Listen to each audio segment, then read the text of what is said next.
Well, when I was pregnant with Adam, on Thanksgiving we were at his sister's house, and her husband's cousin was there, and he said, he was talking at the table about how much money he made. He made so much money. Well, Adam was born a couple months later, so I was about 7 months pregnant. So I took Frank in the kitchen and I said, Frank, I think we should move to Washington and you should become a logger. And so that's what we did. Back road ballot.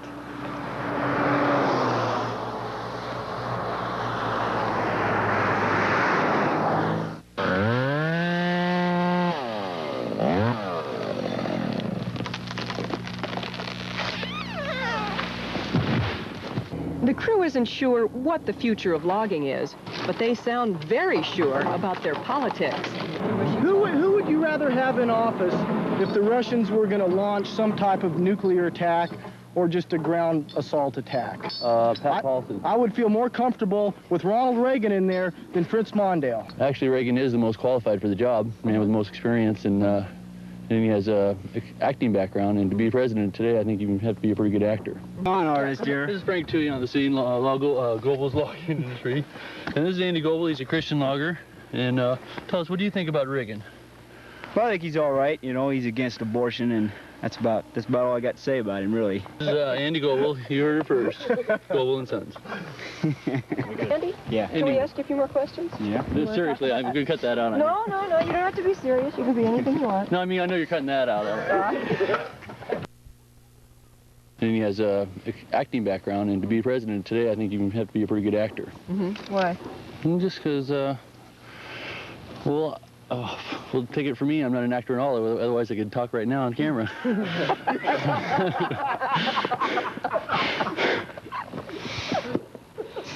In terms of issues, is he right on some of the issues?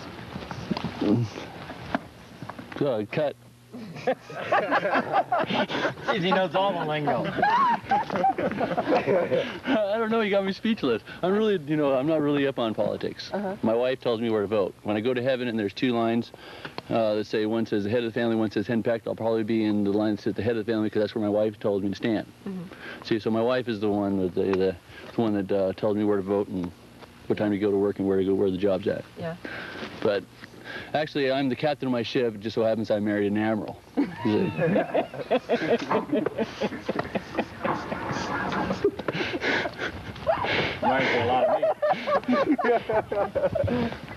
Okay, so you're not going to vote for Ferraro. I got that much. No. Wait a minute, your wife doesn't want you to vote for Ferraro? I beg your pardon? Your wife? No, my wife is a Reagan fan, and she's been pretty much talking to me and brainwashing me. Like I said, I'm a Democrat, and she's pretty much got me convinced Reagan's the man, and I believe her. So, anything else you'd like to ask me? Yeah, when after we leave, and the camera's gone and we're gone, and you say, God, I wish I told them. What would you be thinking about? After we're gone, what would you?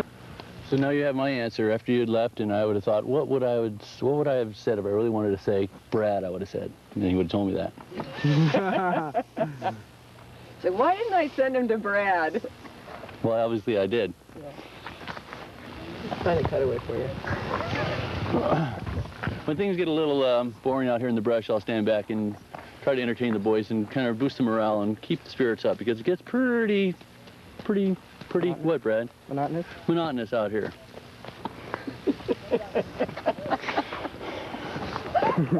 He wouldn't do it. And Andy would only stand on the abortion issue, so... Well, I'm not going to get out here and make a fool out of myself. You get that on camera? What have you been doing?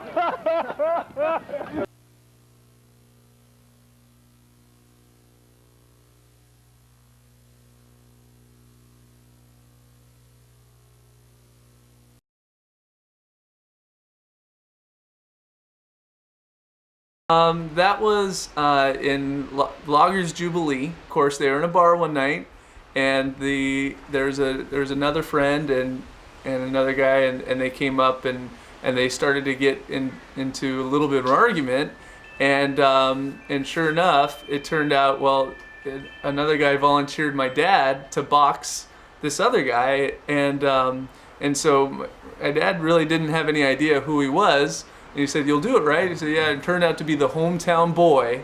And he was a big, big guy. His name was Dickie Hope. And so everyone just knew. My dad was skinny. I mean, he was a small guy. And so he had the boxing background with the family. And Frank took it serious. I mean, he did all the stuff you do when you train for a match. I think that's one thing Frank took serious, was not getting beat. Yes, my husband was his cut man. Oh my God, did they? But my dad was his coach, or in the ring. There's actually a picture of my dad Vaselining up Frank's chest, and then Kenny's dad, Joe, on the outside of the ring, talking him up. of course, my dad. And so he's behind the scenes getting it all ready. And so within the first round, he was so fast, I don't think he ever hit my dad. I mean, he hit him, but the way he tells it, he never touched me.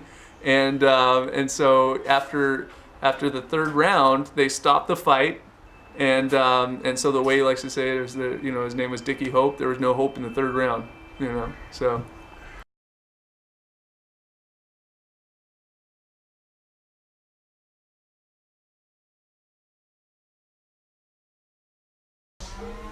Well, he was working in the woods and it was, getting smaller, less opportunity, and so he qualified for the state to help him go to school and he chose to be a barber. And you better make sure you didn't call him a barber. And he would drive far, because they lived in that little town of Morton, and he would drive far every day through the mountains when it was snowing and icy. And it was nice for him because he needs an audience, and it was a form of an audience there. So whenever any client came in, they came back because he just made their day, made the whole experience special. Everybody in the mall knew him and loved him, and he was Frank there, and he always joked, yeah, he traded in his cutting partners. He went from being a logger to being a hairstylist. He just got new cutting partners, that's all. Yeah, I mean, what do you say? It was him and probably 5 other women. he was in heaven, I'm sure. He had everybody cracking up, and so yeah, I mean, that was his career for a long time too, and he was great at it. I mean, everyone probably thought he could have done that forever and been amazing at that too. I don't know, but he was so excited when he would go to the hair shows, and it would be him and all these beautiful girls. He liked that. Back in 1985, I was working for Leisure Time, and I had to drive into a small town of Centralia, Washington, and there was this little strip mall with about 4 stores, and one of them said hair salon, and I think that was my very first time ever getting a haircut in a place called a hair salon.